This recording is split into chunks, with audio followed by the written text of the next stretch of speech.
بسم اللہ الرحمن الرحیم۔ گمنام ہیرو کے معزز ناظرین، السلام علیکم۔ آئیے چلتے ہیں کہانی کی طرف۔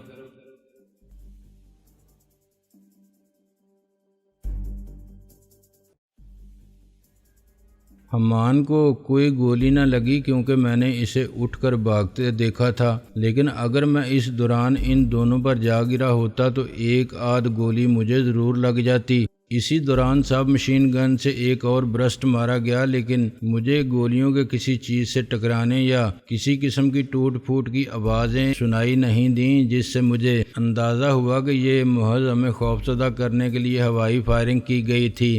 میں اس وقت تک بہرحال گاڑی سے نکل چکا تھا، لیکن گاڑی کے بالکل ساتھ لگ کر سینے کے بل لیٹ چکا تھا۔ ہم تینوں گاڑی کے ایک طرف کے دروازے سے نکلے تھے۔ حمان کی مدد کے لیے آنے والی گاڑی دوسری طرف تھی۔ میں اسے دیکھ نہیں سکتا تھا، لیکن مجھے اتنا اندازہ ہو گیا تھا کہ حمان دوڑ کر اس تک پہنچ چکا تھا، حالانکہ چارلس نے اس پر ایک دو مزید فائر کیے تھے۔ اس بدحواسی میں بھی چارلس نے کم از کم یہ عقل مندی کی کہ اٹھ کر کھڑا نہیں ہوا، ورنہ شاید اس کی کھوپڑی اڑ چکی ہوتی۔ گاڑی پر تیسرا برسٹ پڑا اور شیشے کی کرچیاں اڑنے کی آواز بھی سنائی دی۔ میں دل ہی دل میں ڈرائیور پر فاتحہ پڑھنے لگا تھا، لیکن میں نے دیکھا اسی لمحے وہ بھی ہماری طرف کے اگلے دروازے سے باہر لڑک آیا تھا اور صحیح سلامت نظر آ رہا تھا۔ اس برسٹ سے وہ یقیناً بال بال بچا تھا۔ اسی اثناء میں شہر کی طرف سے سفید رنگ کی ایک گاڑی کچھ اسی انداز میں نمودار ہوئی جس طرح دوسری طرف سے گہرے رنگ کی گاڑی آئی تھی۔ شاید یہ وہی گاڑی تھی جس کے بارے میں چارلس نے مجھے بتایا تھا کہ اس میں ٹرکش انٹیلیجنس کے لوگ تھے۔ بقول اس کے وہ ہماری حفاظت پر مامور تھے۔ جتنے عمدہ طریقے سے انہوں نے ہماری حفاظت کی تھی، اس پر انہیں کوئی تمغہ وغیرہ ملنا چاہیے تھا۔ معلوم نہیں اتنی دیر وہ راستے میں کہاں اٹکے رہے تھے اور اب کس طرح ہمارا سراغ پا کر آ رہے تھے۔ میں نے چارلس سے دونوں ریوالور چھینے۔ وہ اس دوران لڑک کر میرے قریب آ چکا تھا۔ میں نے گھٹنوں کے بال کھڑے ہو کر گاڑی کی آڑ سے ذرا سا سار نکال کر پوزیشن لیتے ہوئے گہرے رنگ کی گاڑی کو دیکھنا چاہا تو پتہ چلا کہ وہ واپس جانے کے لیے ٹرن بھی لے چکی تھی۔ ٹائروں کی چرچراہٹ سنائی دی۔ اس کا پچھلا دروازہ کھلا تھا۔ حمان آدھا اندر تھا اور آدھا دروازے پر لٹکا ہوا تھا اور گاڑی کے ٹرن لینے کی وجہ سے جھول کر رہ گیا تھا۔ میں نے بیک وقت دونوں ریوالوروں سے اس پر فائر کیے، مگر اس وقت تک وہ گاڑی میں گھس چکا تھا اور دروازہ بند ہو چکا تھا۔ شاید گولیاں گاڑی پر کہیں لگی ہوں، لیکن میں اس کے بعد کچھ بھی نہیں دیکھ سکا کیونکہ میں فوراً ہی دوبارہ گاڑی کی آڑ میں ہو گیا تھا۔ میری توقع کے عین مطابق جواباً سب مشین گن کا برسٹ آیا تھا۔ گاڑی کی حالت کچھ اور تباہ ہو گئی۔ میرے اب مزید کوئی کوشش کرنے کا کوئی فائدہ بھی نہیں تھا کیونکہ دونوں ریوالور خالی ہو چکے تھے۔ سفید گاڑی طوفانی رفتار سے ہمارے قریب پہنچ چکی تھی، لیکن اس کے ڈرائیور نے وہاں رکنے کی بجائے گہرے سبز رنگ کی گاڑی کا تعاقب کرنے کا فیصلہ کیا۔ وہ تیزی سے ہمارے قریب سے گزرتی چلی گئی۔ میں نے اس کی ایک کھڑکی سے کسی کو سارن نکالے ریوالور سے فائر کرتے دیکھا۔ میں اس وقت سبز گاڑی کو نہیں دیکھ پا رہا تھا، لیکن میرا اندازہ تھا کہ وہ کافی دور جا چکی تھی۔ دوسرے ہی لمحے ہلکی مشین گن کی تڑتڑاہٹ پھر گونجی۔ ایک ٹائر پھٹنے کا دھماکہ سنائی دیا۔ اس کے بعد خاموشی چھا گئی۔ میں چارلس اور ڈرائیور کچھ زیادہ ہی سکڑ سمٹ کر گاڑی کے عقب میں دبکے رہے۔ چند لمحے بعد آخر میں نے ذرا سر نکال کر سڑک کی طرف دیکھا اور مایوسی سے ایک گہری سانس لے کر رہ گیا۔ تقریباً 100-150 گز آگے سڑک کے دوسری طرف نشیب میں وہ سفید گاڑی خطرناک حد تک ترچھی ہوئی کھڑی تھی۔ اس کے آگے ٹونڈ مونڈ سا ایک درخت تھا، شاید وہ اس درخت سے ٹکرا چکی تھی۔ تاہم امید افزا بات یہ تھی کہ گاڑی کے دروازے کھلے تھے اور 4 افراد قریب کھڑے چاروں طرف اس کا جائزہ لے رہے تھے۔ سبز گاڑی کا دور دور تک کہیں پتہ نہیں تھا۔ ایک لمحے کے لیے میری طبیعت میں ہلکا سا اضمحلال آ گیا۔ یہ تمام مار کا آرائی صرف چند سیکنڈ میں ختم ہو گئی تھی۔ سب کچھ اس سے بھی کہیں زیادہ تیزی سے ہوا تھا جتنی تیزی سے کسی ایکشن فلم کے منظر میں ہوتا ہے۔ مجھے اس خیال سے ہلکی سی افسردگی کا احساس ہو رہا تھا کہ سب کچھ عجیب سے انداز میں شروع ہوا تھا اور عجیب سے انداز میں ہی ختم ہو گیا تھا۔ حمان کچھ عجیب بے وقوفانہ سے انداز میں ہی ہمارے قابو میں آ گیا تھا۔ صورتحال مکمل طور پر ہمارے حق میں تھی۔ شاید حمان کی وردی میں کوئی حساس آلہ پوشیدہ رہا ہو جس کے ذریعے اس کے ساتھی کہیں سبز گاڑی میں بیٹھے ہماری گفتگو سن رہے ہوں اور اسی لیے بر وقت اس کی مدد کو آن پہنچے ہوں، یا پھر شاید سب کچھ کسی حد تک ان کی پلاننگ کے مطابق ہوا تھا۔ فرق صرف یہ تھا کہ جس طرح ہم حمان کو قابو میں رکھنے میں ناکام رہے تھے، اسی طرح وہ بھی ہمیں اغوا کر کے لے جانے میں کامیاب نہیں ہو سکے تھے۔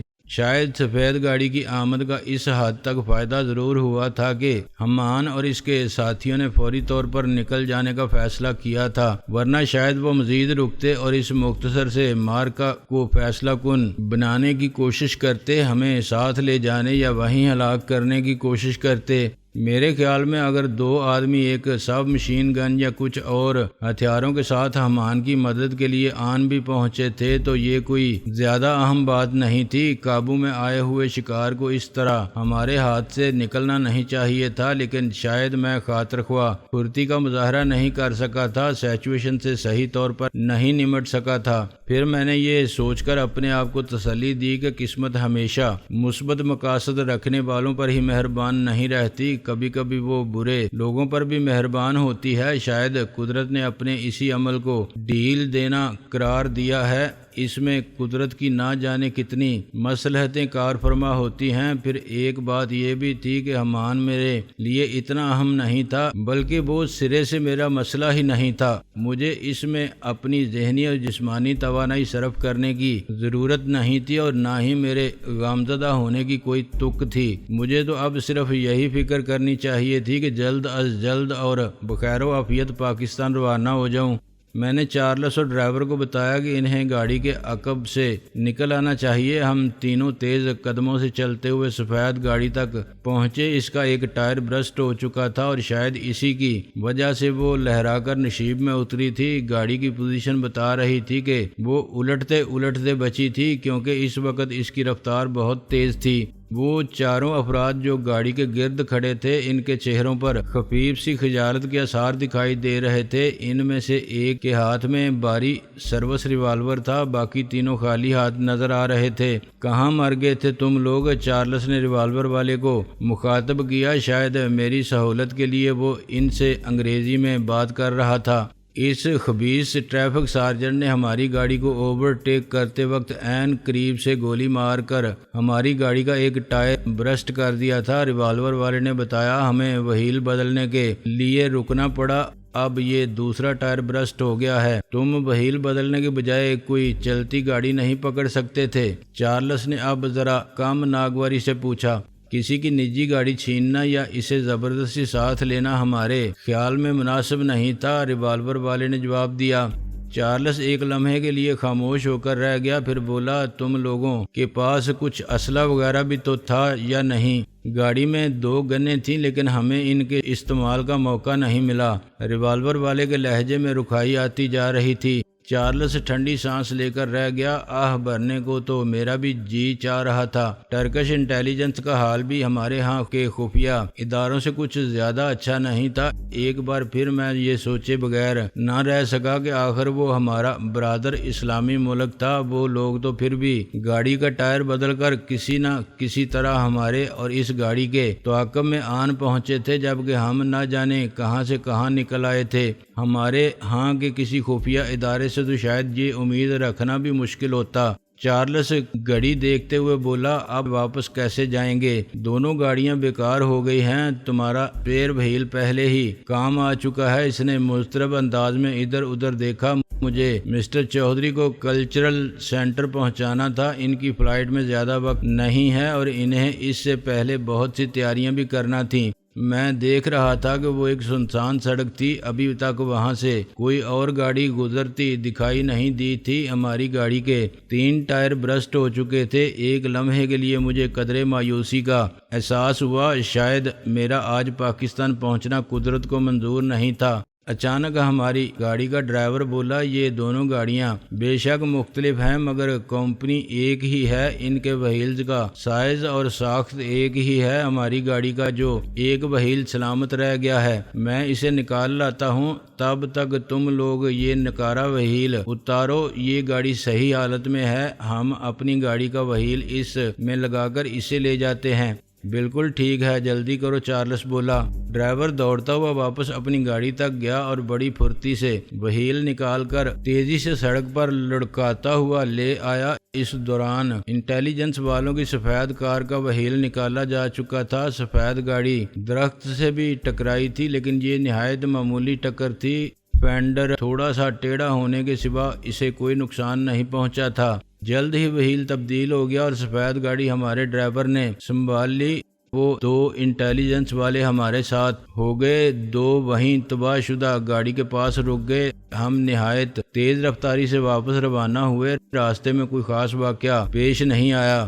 کلچرل سینٹر کی عمارت خاصی بڑی اور خوبصورت تھی۔ ہسپانوی اور ترکی طرز تعمیر کا امتزاج اس حویلی نما عمارت کو منفرد بنا رہا تھا۔ پرانی ہونے کی وجہ سے اس میں اس شان و شکوہ کی جھلک بھی تھی جو شاہانہ اور نیم شاہانہ قسم کی عمارتوں میں دکھائی دیتی ہے۔ پہلے شاید اس عمارت کا مصرف کچھ اور رہا ہو لیکن اب یہ کلچرل سینٹر کے طور پر استعمال ہو رہی تھی۔ اس کی چار دیواری میں ایک سرسبز اور طویل و عریض لان بھی موجود تھا جس پر ادھر ادھر مختلف عمروں کے مردوں اور عورتوں کی ٹولیاں بکھری ہوئی تھیں۔ میں چارلس کی رہنمائی میں شاہانہ طرز کے ایک بہت بڑے ہال میں پہنچا جہاں بڑی گہما گہمی نظر آ رہی تھی۔ چاروں طرف کمروں کے دروازے تھے جن سے لوگ ہال میں آ جا رہے تھے۔ ان میں عورتیں مرد سبھی تھے، ان میں سے بعض عجیب سے لباس میں تھے، لمبے لمبے بھاری بھرکم گاؤن جن پر نیچے کی طرف فر کی لمبی لمبی جھالریں لگی ہوئی تھیں، گلے میں موٹی موٹی مالائیں اور سر پہ ترکی ٹوپی، پیروں میں کچھ اس قسم کے لمبے لمبے جوتے جیسے عموماً برفانی علاقوں میں رہنے والے پہنتے تھے۔ ہال میں ایک طرف بہت سے بیگ رکھے تھے، ایک طرف کچھ لوگ مختلف قسم کے چمڑے کے کیسز اور کارٹنز وغیرہ میں موسیقی کے مختلف آلات پیک کر رہے تھے۔ شاید طائفے کی سفر کی تیاریاں آخری مراحل میں تھیں لیکن وہاں غالباً اس طائفے کے علاوہ بھی کچھ لوگوں کی مصروفیات جاری تھیں۔ چارلس کے ساتھ میں اوپر کی منزل پر ایک آفس نما کمرے میں پہنچا۔ یہاں بھی کئی افراد موجود تھے اور بڑی سرگرمی نظر آ رہی تھی۔ سامنے ہی شیشے کے ایک کیبن میں تراشیدہ بھورے بالوں والی ایک لڑکی سر جھکائے تند ہی سے کچھ ٹائپ کر رہی تھی۔ چارلس نے ایک شخص سے کسی کے بارے میں کچھ پوچھا، اس نے ایک شخص کی طرف اشارہ کر دیا۔ سرخ و سفید سا وہ دبلا پتلا نوجوان سوٹ میں تھا اور کسی دوسرے کی میز پر کونے میں ٹیلی فون کان سے لگائے بیٹھا تھا۔ اس کے چہرے پر پسینے کے قطرے جلملا رہے تھے۔ وہ بڑے زور و شور سے کسی کے ساتھ بات چیت میں مصروف تھا اور بڑے تواتر سے ہاتھ بھی ہلائے جا رہا تھا۔ ہماری خوش قسمتی تھی کہ ہم اس تک پہنچے تو اس نے گفتگو ختم کر کے ریسیور رکھ دیا۔ وہ غالباً اٹھ کر تیزی سے کہیں جانے ہی لگا تھا کہ چارلس نے اسے اپنی طرف متوجہ کیا اور اپنا تعارف کرایا۔ اس کا گویا صرف تعارف کرانا ہی کافی تھا۔ اس نے گرم جوشی سے چارلس سے مصافحہ کیا اور فوراً ہی میرا سرتاپا جائزہ لیتے ہوئے بولا، غالباً یہ مسٹر افضل چودھری ہیں۔ وہ فرانسیسی لہجے میں انگریزی بول رہا تھا۔ چارلس نے اس بات میں سر ہلایا اور مجھے بتایا، یہ صاحب ترکی کے اس ثقافتی طائفے کے مینیجر ہیں جس میں تمہیں شامل ہو کر جانا ہے۔ ان کا نام کنان ہے۔ کنان ٹیشو پیپر سے اپنے چہرے سے پسینہ پونچھتے ہوئے بولا، عجیب اتفاق ہے کہ ان صاحب کو فواد الخالص کی جگہ جانا ہے اور آج فواد واقعی ہمارے ساتھ نہیں جا سکتا تھا۔ اسے بڑا شدید قسم کا فلو ہوا ہے۔ ڈاکٹر نے اسے کم از کم 5 دن کے لیے بستر میں رہنے کی ہدایت کی ہے۔ چارلس دھیرے سے ہنس دیا۔ کنان براہ راست مجھ سے مخاطب ہوا، ہمارے پاس وقت کم ہے، ہماری پلاننگ تھوڑی سی غلط ہو گئی ہے جس کی وجہ سے بعض کام بڑے غلط وقت پر یعنی آخری لمحوں میں ہو رہے ہیں۔ میں آپ کو اپنے ایک اسسٹنٹ کے حوالے کر دیتا ہوں، وہ آپ کو سفر کے لیے تیار کرا دے گی۔ ہمیں کاسٹیوم میں ہی جانا ہے، تھوڑا سا میک اپ بھی ہوگا۔ اوہ میرے خدا، بے اختیار میرے منہ سے نکلا، کیا میک اپ کے بغیر کام نہیں چل سکتا؟ یہ شو بزنس کے لوگوں والا میک اپ میں نے کبھی نہیں کیا۔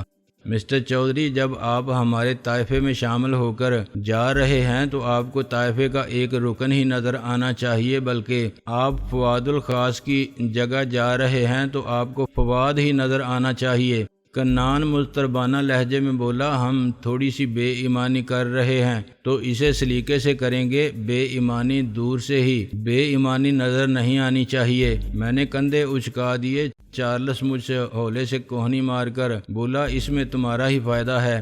ٹھیک ہے دوست، مجھے تو پاکستان جانا ہے۔ میرا خیال ہے موجودہ حالات میں مجھے زیادہ نخرے نہیں دکھانے چاہیے۔ میں حاضر ہوں، میں نے مسکراتے ہوئے کہا۔ میرے ساتھ آئیے، کنان میرا ہاتھ تھامتے ہوئے بولا۔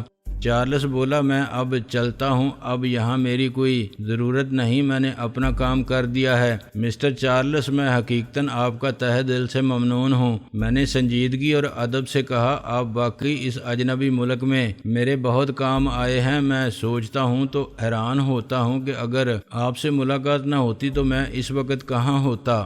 تم جہاں بھی ہوتے شاید اس سے زیادہ آرام سے ہوتے۔ چارلس مسکراتے ہوئے بولا، مجھے تو تم سے معذرت کرنا تھی اور تم میرا شکریہ ادا کر رہے ہو۔ میری وجہ سے در حقیقت تمہیں بہت سی تکلیفیں اٹھانا پڑی، میرے مسائل شیئر کرنا پڑے۔ پھر اس نے کندھے اچکائے اور میرے کندھے پر ہاتھ مارتے ہوئے بولا، بہرحال وقت گزر ہی جاتا ہے، یادیں رہ جاتی ہیں، ہمیں اتنی رسمی باتیں نہیں کرنی چاہیے، زندگی رہی تو پھر ملاقات ہوگی۔ یقیناً، میں نے گرم جوشی سے اس سے مصافحہ کرتے ہوئے کہا۔ آپ جب بھی پاکستان آئیں مجھے ضرور اطلاع دیجیے گا، سیٹھ رمضان سے کہہ دیجیے گا میں جہاں بھی ہوا وہ آپ کا مجھ سے رابطہ کرا دے گا۔ میں نے دیکھا کنان مضطربانہ انداز میں گھڑی دیکھ رہا تھا۔ میں نے چارلس کو خدا حافظ کہا اور کنان کے ساتھ ہم دونوں نیچے آ کر اپنے اپنے راستے پر ہو لیے۔ چارلس باہر کی طرف چل دیا اور کنان مجھے ایک کمرے کے دروازے پر کھڑی ہوئی لڑکی کے پاس لے آیا۔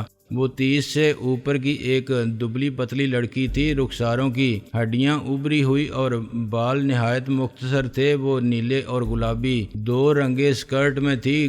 کنان نے اس سے میرا تعارف کرایا، یہ وہی افضل چودھری ہیں جن کے بارے میں ہمیں ہدایت ملی تھی۔ پھر اس نے مجھے لڑکی کے بارے میں بتایا، یہ ریحا ہے، یہ آپ کو جانے کے لیے تیار کرے گی، آپ کو اس کی ہدایت پر حرف بے حرف عمل کرنا ہے۔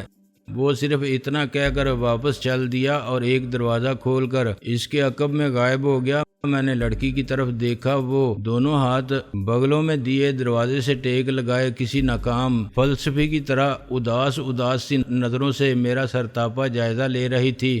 وہ گویا فیصلہ کرنے کی کوشش کر رہی تھی کہ مجھے گفتگو کا شرف بخشے یا نہیں۔ تاہم جب وہ بولی تو اس کی آواز انتہائی دھیمی، شیریں اور لہجہ نہایت دوستانہ تھا۔ مسٹر چودھری، میرے خیال میں تمہیں سب سے پہلے غسل کی ضرورت ہے، لگتا ہے تم سوٹ پہن کر کھیتی باڑی کرتے رہے ہو۔ تب پہلی بار مجھے احساس ہوا کہ میں مٹی میں لتھڑا ہوا تھا۔ قسمت ہی کچھ عجیب تھی کہ چند میل کا سفر بھی سکون سے طے نہیں ہوتا تھا۔ اب میں محترمہ ریحا کو کیا بتاتا کہ میرا زندہ سلامت کلچرل سینٹر پہنچ جانا بھی اوپر والے کی مہربانی ہی تھی، ورنہ وہ مجھے جس غسل کا مشورہ دے رہی تھی وہ میرا غسل میت بھی ہو سکتا تھا۔ کیا ہمارے پاس اتنا وقت ہے؟ میں نے اپنی حالت پر ذرا بھی شرمندہ ہوئے بغیر پوچھا۔ مسٹر کنان تو بہت عجلت میں معلوم ہوتے تھے۔ وہ تو ہمیشہ اسی طرح عجلت میں ہوتے ہیں اور اسی طرح گھبرائے ہوئے نظر آتے ہیں۔ یہ تو ٹھیک ہے کہ ہمارے پاس بہت زیادہ وقت نہیں ہے، لیکن اگر آپ ذرا مستعدی سے کام کریں تو ہم ذرا ڈھنگ سے تیار ہو کر جا سکتے ہیں۔ ویسے بھی ہم ثقافتی طائفہ لے کر جا رہے ہیں، مہاجرین کا قافلہ نہیں۔ ریحا ٹھہرے لہجے میں بولی۔ وہ شستہ انگریزی میں بات کر رہی تھی کہ وہاں اتنی بھی بھگدڑ نہیں مچی ہوئی تھی جتنی بظاہر نظر آ رہی تھی۔ ریحا نے ایک شاندار باتھ روم تک میری رہنمائی کی جو تمام لوازمات سے آراستہ تھا۔ غسل کے بعد ریحا نے مجھے ویسا ہی لباس مہیا کیا جس میں وہاں کئی افراد پھرتے نظر آ رہے تھے۔ وہی لمبا سا بھاری بھرکم چوگا یا گاؤن، نیچے لمبے کرتے سے مشابہ قمیض، بھاری بھرکم جوتے اور ترکی ٹوپی، گلے میں مالائیں اور نہ جانے کیا کچھ۔ میں نے اس لباس میں خود کو کارٹون محسوس کیا، لیکن ریحا میرا جائزہ لیتے ہوئے طمانینت سے سر ہلا کر بولی، جچ رہے ہو، فواد الخاص سے زیادہ جچ رہے ہو۔ میں نے دھیمے لہجے میں کہا، اگر میرا دل رکھنے کو کہہ رہی ہو تب بھی میں اس پر خوش ہوں۔ اس کے پھیکے سے ہونٹوں پر مسکراہٹ سی ابھری اور مجھے پیچھے آنے کا اشارہ کرتے ہوئے وہ ایک طرف کو چل دی۔ اس بار ہم جس کمرے میں پہنچے وہ ایک طویل و عریض میک اپ روم تھا۔ وہ غالباً ایک بہت بڑے تھیٹر کی میک اپ کی ضروریات پوری کرنے کے لیے کافی تھا۔ مجھے بعد میں معلوم ہوا کہ اس عمارت میں ایک بہت بڑا آڈیٹوریم بھی موجود تھا جہاں تقریباً ہر روز کوئی نہ کوئی ڈرامہ یا کلچرل شو وغیرہ دکھایا جاتا تھا۔ وہ خالصتاً دفتری قسم کی عمارت نہیں تھی، وہاں فن و ثقافت کے شعبے سے متعلق تقریباً تمام ضروریات پوری کرنے کا انتظام تھا، حتیٰ کہ دوسرے شہروں سے یا دوسرے ملکوں سے آنے والے فنکاروں کو بھی اگر کسی وجہ سے ہوٹل میں نہ ٹھہرایا جا سکتا تو یہاں ٹھہرایا جا سکتا تھا۔ یہاں ان کے قیام و طعام کا معقول انتظام تھا۔